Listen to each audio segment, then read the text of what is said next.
You are launching you have a young astronauts competition. Tell us about that. Tell us what's involved and tell us why you're doing it. Basically, we usually are involved, we sponsor the NASA in Aberdeen event, and it usually takes place this sort of week. So we thought, what can we do remotely to help teach kids about STEM and hopefully create a fun activity for parents that have got kids at home and maybe don't know what to do with them. And it also helps to improve their learning and things like that. And hopefully inspires them about engineering and STEM subjects. Is this a new competition or is this something that you've run before? So this is a new competition, basically, instead of the NASA in Aberdeen event. So usually at the NASA in Aberdeen event, parents would come and we would help facilitate activities to encourage STEM learning. So this is a new activity that hopefully people can do at home, and it encourages the same sort of learning.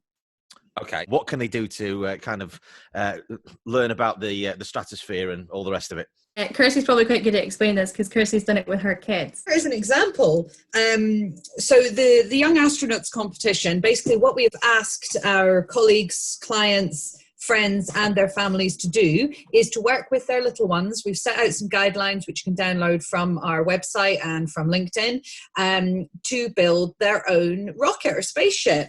And the idea being that we're going to have various certificates and prizes for the builds. They don't have to be particularly exciting or big or complicated. The most straightforward build is great. We basically want kids to be thinking about velocity, about gravity, about space travel, and about how things work and how chemical reactions work. With this idea to work with your little ones to build a rocket and see if you can even make it take off. Involved in it, obviously. I think. Have you built that sort of out of a plastic sort of drinks bottle? That one, Kirstie. But for those of us who can't see, obviously can't. You can't say. But that's the kind of stuff that we're looking for. So toilet roll middles, classic Blue Peter Absolutely. kind of stuff. Right, okay. Yeah, just stuff you'd find in your house, basically. Don't go out and buy specifically for this, but just things you can read. Yeah. Just a bit of fun, build something that you think's cool. And the only thing is make sure that we know that it's for our competition. We want to see Apollo on the side. We want to see lots of Apollo spaceships of all different types. And we just want this to be an opportunity for people to do a fun project with their families and potentially also have a think about STEM subjects and velocity and gravity and all of these good things as well. Okay, so once people have kind of built their rockets, how do they enter the competition? So it's very easy. Basically, all you need to do is build your rocket and film you guys either taking off or some sort of bloopers or videos of you building it, and then email it to our email address, which is entries@apollo-oe.com.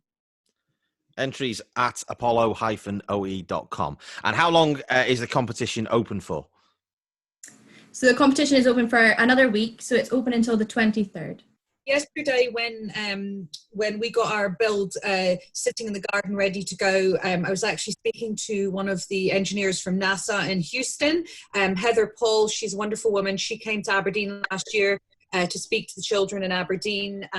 She can't be here because of the global situation, but she's really excited to follow this as well. So she's watching to see what's going to happen. Okay, so what's the prize for this then? We're sending out personalised certificates for every child. So you'll get a personalised certificate depending on something that we think is brilliant as part of your rocket. So if it's the highest launch or best designed rocket, biggest rocket, things like that, we'll send out certificates to the children. Brilliant. And just remember, just as a quick, safety tip, that rocket travel is not considered essential. So, this is don't get in the rocket or anything like that. But you never know until how long it takes for this lockdown to be lifted. That could replace planes. You never know if somebody's really successful. Absolutely. Kirstie, Roisean, thank you very much. Thank you so much for having us.